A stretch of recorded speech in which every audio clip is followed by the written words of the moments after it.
Shalom Bapak Ibu dan Saudara yang terkasih dalam Tuhan. Kita memasuki hari ke-26 masa Prapaskah.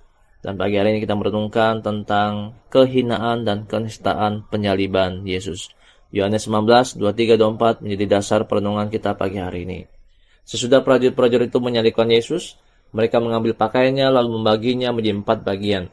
Untuk tiap-tiap prajurit 1 bagian. Dan jubahnya juga mereka ambil. Jubah itu tidak ada jahitan, ditenun dari atas ke bawah. Karena itu mereka berkata seorang kepada yang lain, janganlah kita membaginya menjadi beberapa potong. Tetapi baiklah kita membuang undi untuk menentukan siapa yang mendapatnya. Demikianlah hendaknya supaya digenapi yang ada tertulis dalam kitab suci. Mereka membagi-bagi pakaianku di antara mereka, dan mereka membuang undi atas jubahku. Hal itu telah dilakukan prajurit-prajurit itu. Saudara, mengapa penyaliban merupakan suatu kehinaan dan kenistaan? Untuk itu kita ingin melihat bagaimana sejarah dan proses penyaliban itu. Menurut catatan sejarah, dan saya mengambil informasi ini dari buku John Stott, The Cross of Christ, dikatakan bahwa sebenarnya penyaliban adalah cara hukuman yang paling brutal, yang paling mengerikan, dan juga yang paling memalukan. Awalnya, kelompok barbar menggunakan cara ini untuk menghukum seseorang. Dan kemudian orang Romawi mengadopsi cara ini untuk menghukum orang-orang dianggap sebagai pemberontak, pembunuh, dan juga yang perampok secara bersenjata. Dengan kata lain, bahwa setiap orang yang disalib adalah orang yang paling melakukan kejahatan ekstrim. Nah, Yesus dianggap sebagai orang-orang yang demikian. Nah, saudara, proses penyaliban itu tidak hanya disalibkan saja. Tapi ketika proses diarahkan di jalan, memikul salib, salah satu bagian salib, untuk sampai ke Golgota, itu adalah suatu cara untuk menghina, untuk memberikan pelajaran bahwa orang-orang yang melakukan kejahatan pemberontak terhadap Romawi akan dihukum seperti ini, dan itu memalukan, saudara. Keluarga juga akan merasa malu dan sebagainya. Dan bahkan di atas salib pun, Yesus sendiri mengalami suatu pelecehan dan kehinaan yang luar biasa. Di mana Yesus saat itu disalibkan dalam kondisi hanya celana dalam. Bahkan ada tradisi katakan Yesus telanjang bulat. Dan di atas kayu salib ada tulisan bahwa inilah raja orang Yahudi. Pertanyaannya, saudara, di mana ada seorang raja yang dalam kondisi menggunakan celana dalam? Nah, itu suatu kehinaan dan itu suatu sangat memalukan, saudara. Nah, karena itu kita melihat mengapa Yesus justru memilih cara itu untuk menanggung setiap dosa kita. Saudara dikasih Tuhan, salib awalnya dianggap sebagai penghinaan. Salib dianggap sebagai kebodohan. Bahkan salib itu dianggap sebagai kutukan. Tapi justru melalui saliblah, itu menjadi antitesis dari berkat Tuhan. Salib merupakan antitesis dari kemuliaan Tuhan. Artinya, saudara, melalui saliblah, maka semua kita yang awalnya orang yang hina, orang yang bernoda ini, penuh dosa, justru kita dihapus melalui salib.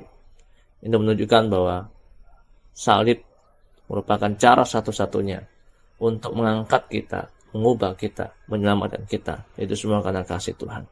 Nah, saudara, ada sebuah kisah nyata. Ada seorang wanita muda datang kepada seorang hamba Tuhan, lalu menceritakan bagaimana dia mengalami pelecehan seksual.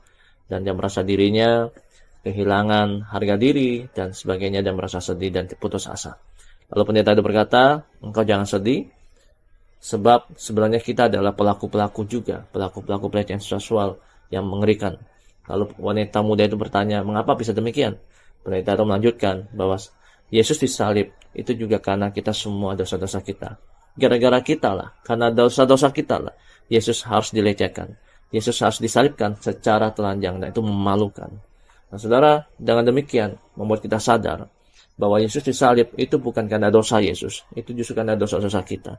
Karena itu, setiap kali kita memandang salib, biar itu menjadi cara kita mengingat kebaikan Tuhan, cinta Tuhan yang luar biasa.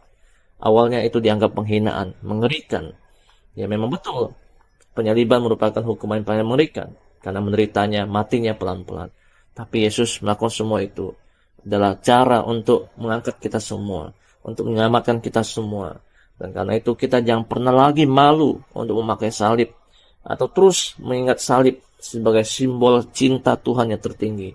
Nah, saudara, menariknya simbol-simbol agama dalam dunia ini, agama Yahudi menggunakan lambang bintang Daud, Islam menggunakan bintang salib, bulan salib dan bintang, sedangkan Buddha menggunakan bunga teratai, dan Kristen menggunakan simbol salib. Di antara semua agama, justru agama Kristen yang menggunakan simbol ketika Yesus mati. Mengapa tidak menggunakan simbol ketika ia lahir, ia bangkit, atau waktu dia mengajar, atau waktu dia melayani, tapi justru menggunakan momen ketika ia mati. Nah, sudah menarik sekali, karena itu awalnya yang dianggap sebagai penghinaan, sekarang dianggap kemuliaan. Awalnya sebagai kebodohan, justru merupakan sumber menjadi hikmat. Awalnya dianggap sebagai kenistaan, justru salib adalah berkat Tuhan yang tertinggi buat kita semua.